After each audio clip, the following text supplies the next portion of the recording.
అయితే ఈరోజు ఒక దళిత స్పీకర్ పైన అవమానకరంగా అవహేళన చేస్తూ కాగితాలు తన ముఖం పైన విసిరేస్తూ తన మీదకి దూసుకుపోయినటువంటి అగ్రకుల దురహంకారాన్ని ఈరోజు మేము తీవ్రంగా ఖండిస్తూ ఉన్నాం.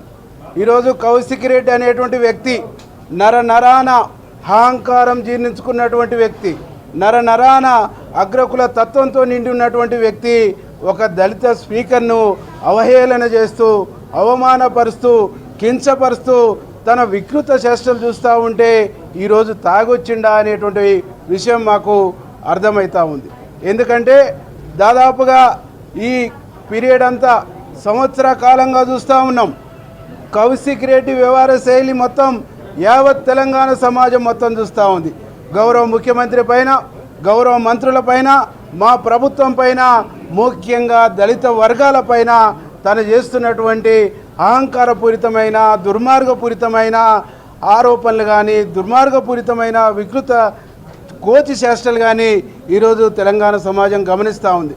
ఈరోజు మేము అడుగుతున్నాం బీఆర్ఎస్ నాయకుల్ని, రూల్స్ మీరే ఫ్రేమ్ చేసిర్రు, ప్లే కార్డ్స్ తీసుకురావద్దన్నారు, వెల్లోకి రావద్దన్నారు, లొల్లి చేయొద్దని చెప్పారు.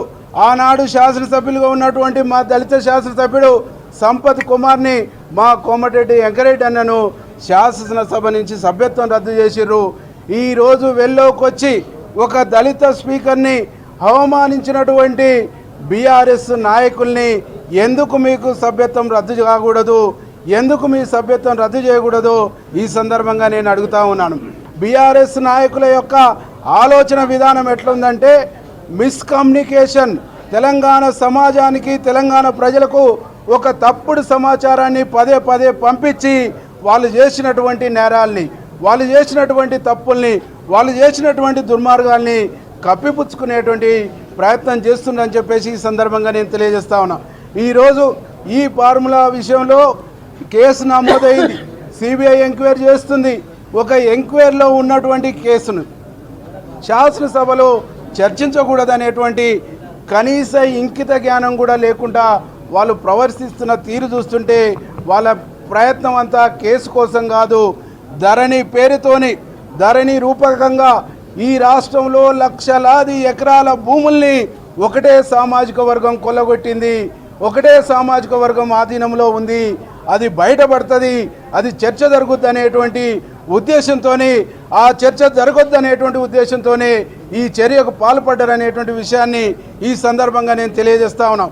తెలంగాణ సాయుధ పోరాటం నడిచినటువంటి కాలంలో 10 లక్షల ఎకరాల భూముల్ని ఎస్సీలు, ఎస్టీలు, బీసీలు వాళ్ళ ఆధీనంలో ఆ ఉద్యమ కాలంలో పొందినటువంటి విషయాన్ని ఈ సందర్భంగా నేను గుర్తు చేస్తా ఉన్నా.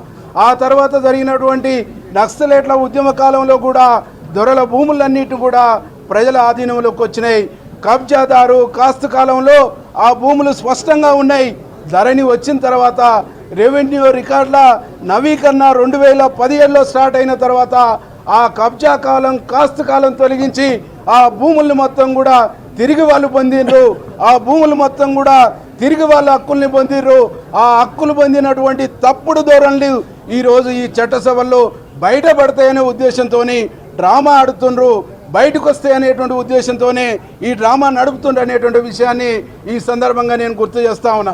ఈరోజు తెలంగాణ సమాజానికి మేము ఒకటే చెప్తా ఉన్నాం, ధరణి అనేటువంటిది 2017 నుంచి 2020 వరకు పార్ట్ బి ఫామ్ 1 బి ఫామ్లో పార్ట్ 1 పార్ట్ బి కింద చేర్చినటువంటి వాళ్ళు 1బిలో